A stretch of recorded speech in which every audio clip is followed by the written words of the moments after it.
आज हम फिजिक्स का जो पहला चैप्टर है इसका लेक्चर नंबर 19 स्टार्ट करते हैं। तो आज अपन नया टॉपिक लेते हैं बहु आवेशों के मध्य बल तथा अध्यारोपण का सिद्धांत। इस टॉपिक में अपन क्या कुछ पढ़ेंगे, सबसे पहले अपन ये देखते हैं बहु आवेशों के मध्य बल। तो बहु आवेशों का मतलब ये होता है कि जब दो से अधिक आवेश होंगे तो इसका मतलब बहु आवेश। तो दो से अधिक आवेश 3, 4, 5, 6, 7 यानी n तक कितने भी आवेश हो सकते हैं।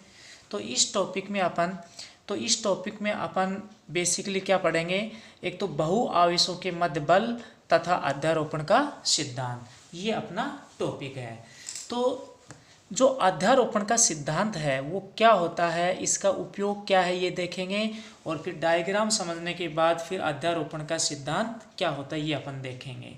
तो सबसे पहले अध्यारोपण का सिद्धांत उपयोग में कैसे लेते, क्या इसका उपयोग है, तो इसका उपयोग क्या है ये अपन सबसे पहले इसके अंदर देखते हैं।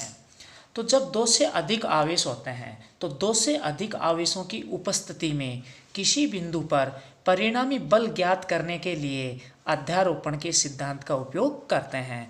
तो दो से अधिक आवेश हैं और किसी बिंदु पर उन सभी आवेशों के कारण परिणामी बल अपन को ज्ञात करना है, तो अध्यारोपण का सिद्धांत अपन काम में लेते हैं, उपयोग में लेते हैं। अब अध्यारोपण का जो सिद्धांत है वो क्या होता है वो अभी अपन समझेंगे, पहले डायग्राम वगैरह देख लेते हैं फिर अच्छे से अपन इसको समझेंगे। तो अपन ने मान लिया कि यहाँ पर अपन जैसे दो से अधिक आवेश लेंगे तो बहु आवेश हो जाएंगे। तो अपन ने यहाँ पर दो से अधिक आवेश ले लिए यानी n आवेश ले लिए। तो ये आवेश जो Q1 है इस बिंदु पर है, ये जो आवेश Q2 इस बिंदु पर है, और इसी प्रकार ये जो आवेश Q3 इस बिंदु पर है। तो चौथा, पांचवा, छठा आवेश चलता जाएगा। तो लास्ट मैंने यहाँ पर nवां आवेश Qn यहाँ पर ले लिया, तो nवां आवेश Qn यहाँ पर है। तो ये मैंने n आवेशों का निकाय ले लिया, तो ये बहु आवेश हो गया यहाँ पर। अब अपन क्या करते हैं, कोई एक बिंदु लेते हैं। तो अपन ने यहाँ पर ये एक बिंदु ले लिया, तो ये अपने पास एक बिंदु, तो ये अपने पास एक बिंदु हो गया। अब अपन क्या करते हैं, ये जो सभी n आवेश हैं, इन n आवेशों के कारण इस बिंदु पर अपन परिणामी बल ज्ञात करेंगे। तो जिस बिंदु पर अपन परिणामी बल ज्ञात करेंगे उस बिंदु पर अपन क्या करेंगे, एक आवेश Q0 यानी Q0 Q0, तो ये जो आवेश Q0 Q0 है इसको अपन इस बिंदु पर रख देंगे, तो Q0 इस बिंदु पर है। तो इन सभी n आवेशों के कारण इस बिंदु पर यानी Q0 पर परिणामी बल कितना होगा तो वो अपन यहाँ पर इसमें निकालेंगे। तो ये अपन निकालेंगे। अब अपन इसमें क्या करते हैं, आवेश Q1 को अपन ने Q0 से डस डस करके ये मिला दिया, और Q1 की Q0 से ये दूरी है सदिश R1। फिर Q2 को अपन ने Q0 से मिला दिया, ये दूरी सदिश R2। फिर आवेश Q3 को अपन ने Q0 से डस डस करके मिला, ये दूरी सदिश R3। तो इसी प्रकार ये जो nवां आवेश Qn है इसको Q0 से मिला दिया अपन ने डस डस करके, तो यहाँ से यहाँ तक ये दूरी होगी सदिश Rn। अब अपन क्या करेंगे, ये जो n आवेश है प्रत्येक आवेश के कारण ये जो इस बिंदु पर जो आवेश Q0 है इस पर अपन बल निकालेंगे। तो ये जो आवेश Q1 धनावेश, Q0 धनावेश, तो धनावेश के कारण इस धनावेश पर भार की ओर ये प्रतिकर्षण बल लगेगा, तो ये बल सदिश F1। आवेश Q2 धनावेश, Q0 धनावेश, तो Q2 के कारण Q0 पर ये प्रतिकर्षण बल लगेगा, तो Q2 के कारण Q0 पर प्रतिकर्षण बल सदिश F2। इसी प्रकार ये जो आवेश Q3 है इसके कारण Q0 पर ये क्या लगेगा, प्रतिकर्षण बल, तो इसी दिशा में ये प्रतिकर्षण बल लगेगा बाहर की ओर, तो Q3 के कारण ये प्रतिकर्षण बल सदिश F3 हो गया अपने पास। तो ये जो आवेश Qn है धनावेश, तो आवेश Qn के कारण Q0 पर इसी के अनुदिश ये यहाँ पर प्रतिकर्षण बल लगेगा, तो Qn के कारण Q0 पर ये प्रतिकर्षण बल यहाँ पर हो गया सदिश Fn, तो ये प्रतिकर्षण बल सदिश Fn हो गया, और ये दूरी Qn की Q0 सदिश Rn है, तो ये हो गया अपने पास। अब अपन क्या करते हैं अब अपन क्या करते हैं कि अपन को करना क्या है कि ये जो आवेश Q0 है, ये कोई आवेश Q0 इस बिंदु पर, तो इस बिंदु पर Q0 पर इन सभी n आवेशों के कारण यहाँ पर परिणामी बल अपन को निकालना है। तो आवेश Q0 यानी इस बिंदु पर जो परिणामी बल है वो अपन ने क्या मान लिया, सदिश है। तो परिणामी बल सदिश है बराबर कैसे निकालेंगे, Q1 के कारण बल क्या लग रहा है इस पर, सदिश F1, तो सदिश F1 प्लस Q2 के कारण क्या लग रहा है, सदिश F2 प्लस Q3 के कारण क्या लग रहा है, सदिश F3 प्लस, इसी प्रकार चलता जाएगा डैश डैश डैश प्लस। तो लास्ट में Qn आवेश के कारण इस पर बल क्या है, सदिश Fn, तो ये प्लस में लास्ट में क्या आ गया, सदिश Fn आ गया।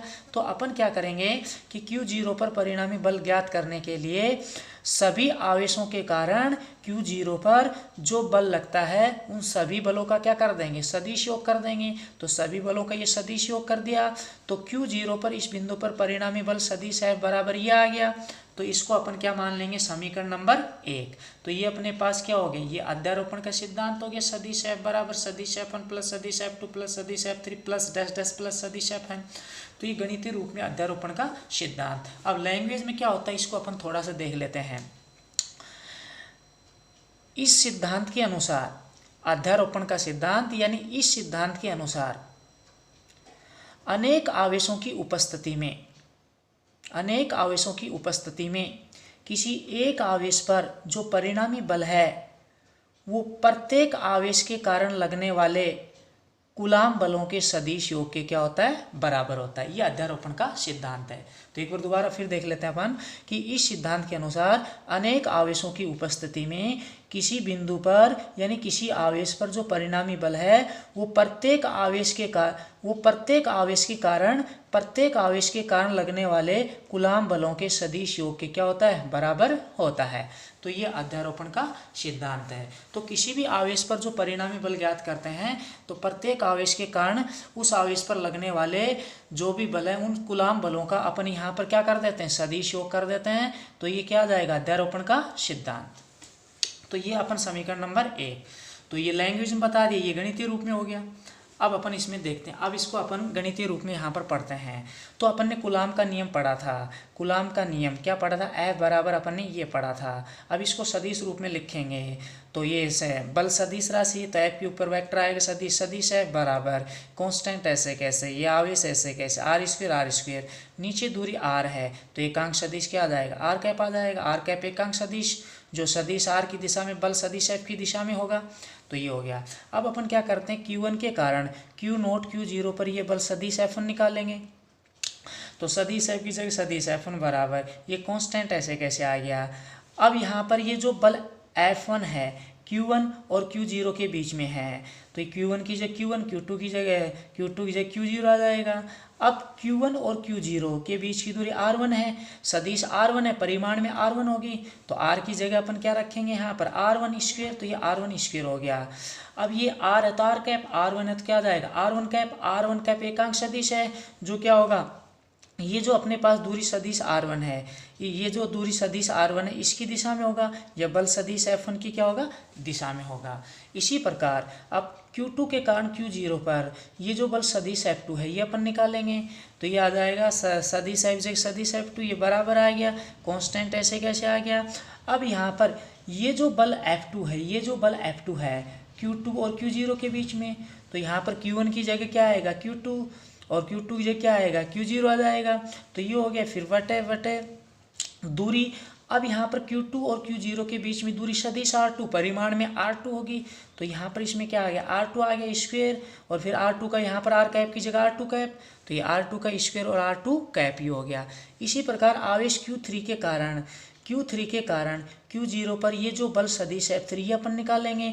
तो इसी प्रकार ये हो जाएगा सदिश F3 बराबर ये हो गया, और जो सदिश F3 है वो Q3 Q0 के बीच में, तो Q3 Q0, और यहाँ पर Q0 Q3 के बीच की दूरी सदिश R3, तो यहाँ पर परिमाण में R3, तो R3 दूरी का स्क्वायर हो जाएगा, R3 तो R3 कैप एकांक सदिश है, जो बल सदिश F3 की दिशा में होगा। तो जो R3 कैप एकांक सदिश है ये जो बल सदिश F3 है इसकी दिशा में होगा या इस दूरी की दिशा में होगा। तो ये हो गया। तो इसी प्रकार अपन सदिश F और सदिश F5 निकालते जाएंगे। तो लास्ट में Qn आवेश के कारण Q0 पर जो लगने वाला बल सदिश Fn निकालेंगे। तो यहाँ पर ये डैश डैश इसी प्रकार, तो ये डैश डैश इसी प्रकार चलता जाएगा। तो सदिश F की जगह सदिश Fn बराबर ये आ गया, कांस्टेंट ऐसे कैसे आ गया।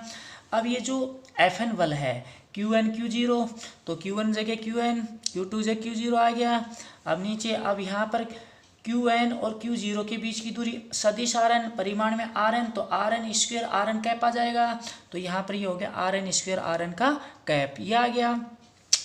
तो ये अपन ने कर लिया। अब अपन क्या करेंगे इसमें, ये जो सदिश F1 सदिश F2 सदिश F3 सदिश Fn के जो मान हैं ये समीकरण एक में यहाँ पर रखेंगे। सदिश F बराबर, तो ये सदिश F बराबर, तो ये सदिश F1 की वैल्यू यहाँ से अपन यहाँ पर, तो ये वैल्यू यहाँ पर आ गई। फिर ये प्लस है तो अपन ने प्लस कर दिया। तो सदिश F2 की ये वैल्यू यहाँ से यहाँ पर, तो ये वैल्यू यहाँ पर आ गई। फिर ये प्लस, तो ये प्लस कर दिया। अब सदिश F3 की वैल्यू यहाँ से यहाँ पर रख दी, तो ये वैल्यू यहाँ पर आ गई। तो फिर देखो प्लस है तो प्लस है, तो ये प्लस हो गया। फिर डैश डैश प्लस, तो ये dash dash dash dash dash plus. अब लास्ट में सदिश Fn की ये वैल्यू यहाँ से कहाँ पर रखेंगे, यहाँ पर रखेंगे। तो ये वैल्यू यहाँ से यहाँ पर, तो ये वैल्यू यहाँ से, ये सदिश Fn की ये वैल्यू यहाँ से यहाँ पर, तो ये वैल्यू यहाँ पर आ गई। तो ये हो गया सदिश F बराबर प्रत्येक पद में Q0 बटे 4πε0, Q0 बटे 4πε0। तो ये अपन ने कॉमन ले लिया ब्रैकेट, तो ये कॉमन आ गया Q1 बटा R1 स्क्वायर R1 कैप, ये पद आ गया प्लस। तो Q0 बटे 4πε0 इसमें से कॉमन क्या बच गया, Q2 बटा R2 स्क्वायर R2 कैप, ये पद आ गया प्लस प्लस। फिर यहाँ पर इसमें ये पद अपन ने इसमें से कॉमन निकाल लिया, तो इसमें ये बच गया। फिर plus dash dash dash plus, तो प्लस डैश डैश प्लस। फिर ये जो पद है इसमें से अपन ने कॉमन ले लिया, तो क्या बच गया इसमें Qn बटे Rn स्क्वायर Rn कैप, तो Qn बटे Rn स्क्वायर Rn कैप ये आ गया। ये ब्रैकेट बंद कर दिया। अब यहाँ पर सदिश F बराबर, अब यहाँ पर देख सकते हैं अपन एक से अधिक पदों का योग है, तो इसको सिग्मा के रूप में लिखेंगे। तो ये जो पद है कांस्टेंट, तो ये जो पद है इस पद को अपन इस पद को ऐसे कैसे लिख दें यहाँ पर, और ये ब्रैकेट में जो एक से अधिक पदों का योग इसको सिग्मा के रूप में, तो ये सिग्मा लगा दिया। 1 से n तक चल रहा है, तो i बराबर 1 से ये n तक आ गया, तो i बराबर 1 से n तक हो, तो सिग्मा i बराबर 1 से n तक ही हो गया। अब इस पूरे पद को अपन क्या लिख देंगे, Qi बटे Ri का स्क्वायर Ri कैप लिख देंगे। अब इसको जब खोलते हैं तो सदिश F बराबर, ये पद ऐसे कैसे हैं, i बराबर 1, तो एक यहाँ पर एक यहाँ पर एक यहाँ पर, तो Q1 बटे R1 स्क्वायर R1 कैप, तो ये पद आ गया प्लस। फिर i की जगह 2 रखेंगे 2 रखेंगे 2 रखेंगे, तो Q2 बटे R2 स्क्वायर R2 कैप, तो ये पद आ गया प्लस। फिर i की जगह 3 रखेंगे ये, फिर plus dash dash plus dash dash plus. फिर लास्ट में i की जगह क्या रखेंगे, n रखेंगे, तो n n n, तो Qn बटा Rn स्क्वायर Rn कैप, तो ये पद आ जाएगा। तो जब इसको अपन जो खोलते हैं तो ये पद आ जाता है, तो इस पद को अपन सिग्मा के रूप में ये अपन लिख सकते हैं। तो ये जो समीकरण थी ऊपर वाली, इस पूरी समीकरण को अपन इस प्रकार लिख देंगे। तो ये लास्ट में क्या आ गया, समीकरण नंबर 2। तो ये अपने पास आ गया समीकरण नंबर 2। तो ये जो समीकरण 2 है, तो ये जो समीकरण अपने पास, ये जो समीकरण 2 है, इस समीकरण 2 की सहायता से अनेक आवेशों की उपस्थिति में किसी एक आवेश पर परिणामी बल ज्ञात कर सकते हैं। तो समीकरण 2 की सहायता से अनेक आवेशों की उपस्थिति में किसी एक आवेश पर परिणामी बल सदिश F इस समीकरण 2 से अपन ज्ञात कर सकते हैं। तो ये आ गया। तो जो अध्यारोपण का जो सिद्धांत था उसमें अपन ने लैंग्वेज में ये गणितीय रूप में लिखा, फिर इसका अपन ने ये डेरिवेशन किया, तो लास्ट में समीकरण 2 में ये फॉर्मूला आ गया। तो ये जो समीकरण 2 में ये फॉर्मूला आया है, तो इस समीकरण 2 की सहायता से अनेक आवेशों की उपस्थिति में किसी एक आवेश पर परिणामी बल सदिश F, इससे अपन ज्ञात कर सकते हैं। तो ये अपना टॉपिक कंप्लीट हो गया है। तो ये अपना टॉपिक कंप्लीट, और इसके जो नोट्स हैं वो आपको डिस्क्रिप्शन में PDF के रूप में आपको मिल जाएंगे, लिंक मिल जाएगा, वहाँ पर आप इसको प्रेस करके डाउनलोड भी कर सकते हैं, देख सकते हैं, नोट भी कर सकते हैं। तो ये अपना लेक्चर कंप्लीट हो चुका है। इससे आगे अपन अगले लेक्चर में स्टार्ट करेंगे, और जो चैनल है उसको ज़रूर आप सब्सक्राइब एक बार कर लें उसको। ठीक है, ओके।